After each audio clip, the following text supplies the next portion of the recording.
Kasako Media, tunaangazia maisha, tunaandika kesho. Ninayo heshima Mheshimiwa Rais wa Jamhuri ya Muungano wa Tanzania, kwanza nitumie nafasi hii kukaribisha sana katika mkoa wetu wa Dar es Salaam, lakini kupongeze sana kwa dhati kwa kuendelea kuwa imara katika kuunda serikali bila kupuuza maneno, ushauri, hisia za Watanzania kwa ujumla wake. Na katika hili naomba wote kwa pamoja tumpigie makofi Mheshimiwa Rais kwa kufanya hayo. Aidha, Mheshimiwa Rais, nikushukuru sana pia wewe pamoja na Dr. Emmanuel Nchimbi pamoja pia na Dr. Mwigulu Lameck Nchemba kwa kuendelea pia na uongozi ambao unashirikisha na sio kugawa taifa letu. Nikushukuru sana pia Mheshimiwa Rais kwa kuunda pia baraza la mawaziri. Na katika hili Mheshimiwa Rais, nitumie nafasi hii kuwashukuru na kuwapongeza mawaziri wote, lakini kwa zaidi Mheshimiwa Rais kuunda wizara ya vijana ambayo ndio nguvu kazi ya leo kwa taifa letu. Mheshimiwa Rais, sisi wana Dar es Salaam tumekusikiliza siku ukiwa unaapishwa. Tumesikiliza hotuba yako ya kwanza katika Bunge la Jamhuri ya Muungano wa Tanzania. Maelekezo yako yote tumeyatekeleza na tunaendelea kuyatekeleza kwa kuhakikisha tunafanyia kazi, kwa kusikiliza makundi yote ya msingi, kwa kusikiliza hisia zao, kwa kusikiliza matatizo yao, ili tuweze kuyafanyia kazi na tuweze kuendelea kuunda taifa lenye umoja.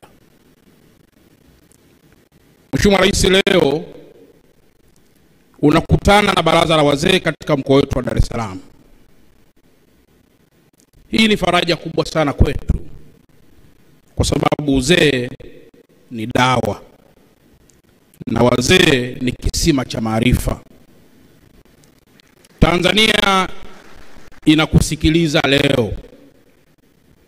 Tulitoa taarifa kwamba leo tutazungumza na wazee katika mkoa huu, lakini pia tutatumia nafasi hii kuhutubia taifa letu.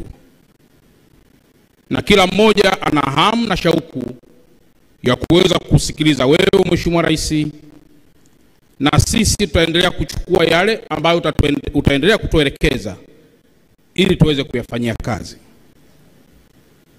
Moja ya agizo lako Mheshimiwa Rais ambao ulilitoa ilikuwa ni kuhakikisha mikoa yetu tunaifungua ili irudi katika hali ya kawaida. Nitumie nafasi hii kumshukuru sana Mheshimiwa Mwigulu Lameck Nchemba, Waziri Mkuu wetu wa Jamhuri ya Muungano wa Tanzania, ambaye amefanya ziara katika mkoa wetu wa Dar es Salaam na amehutubia pia wana Dar es Salaam, na hotuba zake zimekuwa zenye mafunzo na hisia.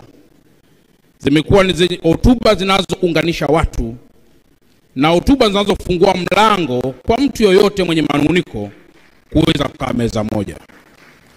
Mheshimiwa Rais, nitumie kwa dhati kabisa kumshukuru kiongozi huyu ambaye pia amekuwa bila kusita akizungumza na kila makundi bila ubaguzi wa aina yoyote. Naomba ndugu zangu wajumbe tumpige pia makofi Mheshimiwa Lameck Mwigulu Nchemba. Aidha, Mheshimiwa Rais, katika maelekezo yako leo tunao mawaziri ambao pia tutawatambulisha wako katika mkoa wetu wa Dar es Salaam, na baadhi yao wamekwisha anza ziara katika mkoa huu kwa kuhakikisha wanasimamia huduma za msingi kuweza kurudi ili wana Dar es Salaam wasipate tabu kabisa.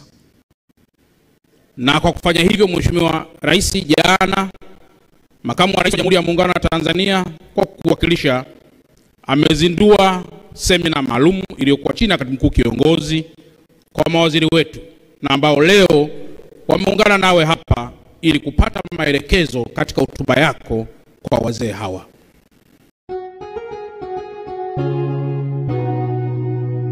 Kasako Media, tunaangazia maisha, tunaandika kesho.